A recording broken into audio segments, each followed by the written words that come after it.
الحمدللہ رب العالمین والصلاة والسلام علی سید المرسلین اما بعد فاعوذ باللہ من الشیطان الرجیم بسم اللہ الرحمن الرحیم الصلاة والسلام علیکہ یا رسول اللہ وعلی آلکہ واصحابکہ یا حبیب اللہ الصلاة والسلام علیکہ یا نبی اللہ وعلی آلکہ واصحابکہ یا نور اللہ۔ فرمان مصطفیٰ صلی اللہ علیہ وسلم وبارک وسلم، جو مجھ پر روزانہ 1000 مرتبہ درود پاک پڑھتا ہے وہ مرے گا نہیں، اس وقت تک مرے گا نہیں جب تک جنت میں اپنا مقام نہ دیکھ لے۔ صلو علی الحبیب صلی اللہ تعالیٰ علی محمد۔ میرے پیارے اسلامی بھائیو، نماز پڑھنا یقیناً ہر مسلمان مرد و عورت پر فرض ہے۔ جب نماز فرض ہے تو اس کے مسائل سیکھنے بھی فرض ہے۔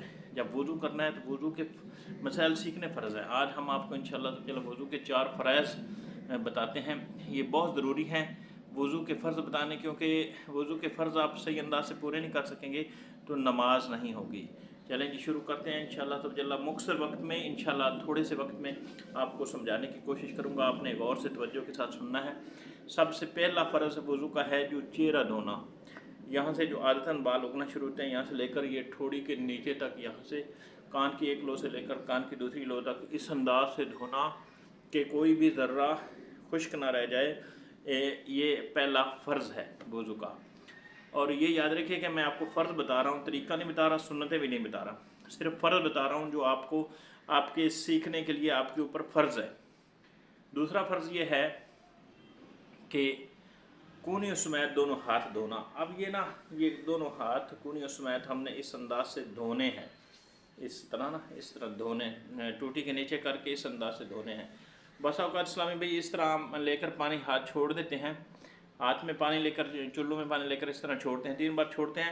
یہ والی اگلی حصہ تو ان کا دھل جاتا ہے، لیکن یہ والا حصہ نہیں دھلتا، پھر وہ اسی طرح مسل لیتے ہیں اور یہ مطلب ہے کہ مسا ہو جاتا ہے۔ اس طرح یہ دھلتا نہیں ہے۔ دھونے کی تعریف یہ ہے کہ کم سے کم 2 قطرے پانی کے حصے پر بہہ جائیں، جس چیز کو ہم دھو رہے ہیں اس پر 2 قطرے پانی کے بہہ جائیں، اس کو دھونا کہتے ہیں۔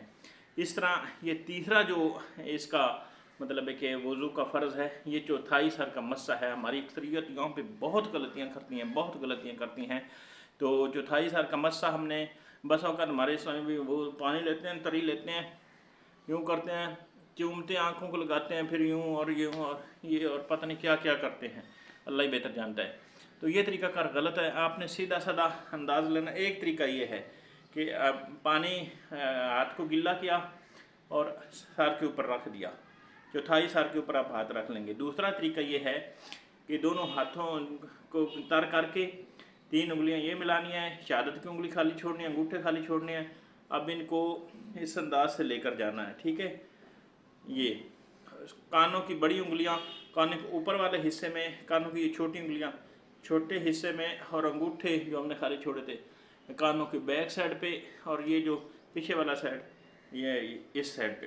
یہ یاد رکھیے کہ اگر ہم چوم لیں گے تو مسح کرنا تھا، جو تری لی تھی ہم وہاں پہ ہونٹوں پہ اور آنکھوں پہ لگا دیں گے تو پھر یہ تری ہماری یہاں استعمال ہو جائے گی، مسح نہیں ہوگا اور فرض ادا نہیں ہوگا۔ جب فرض ادا نہیں ہوگا تو ہمارا وضو نہیں ہوگا، جب وضو نہیں ہوگا تو پھر ہماری نماز نہیں ہوگی۔ اور چوتھا فرض تو وہ آسان سا ہے، دونوں پاؤں ٹخنوں سمیت یعنی گٹوں سمیت اس انداز سے دھونا، کوئی ستر نہ رہ جائے، انگلیوں کے اندر سے خلال کر لینا چاہیے، یہاں سے دھو لینا چاہیے اچھی طرح، تاکہ یہ اس سے بھی آپ کے خشک نہ رہیں۔ اللہ پاک آپ کو ہمیں دونوں جہانوں کی بلائیاں نصیب فرمائے۔ آج کا یہ بہترین سٹیپ ختم ہوا، اگلا سٹیپ لے کر آپ کے پاس حاضر ہوں گے انشاءاللہ۔ غسل کے فرائض، ہماری اکثریت ایسی ہے جس کو غسل کے فرائض بھی نہیں آتے ہیں تو اس انداز سے نہیں آتے جس انداز سے آنے چاہیے۔ اللہ پاک ہمیں علم دین سیکھنے، اس پر عمل کرنے، دوسروں تک پہنچانے کی توفیق عطا فرمائے۔ آمین بجاہ نبی الامین وصلی اللہ علیہ وسلم۔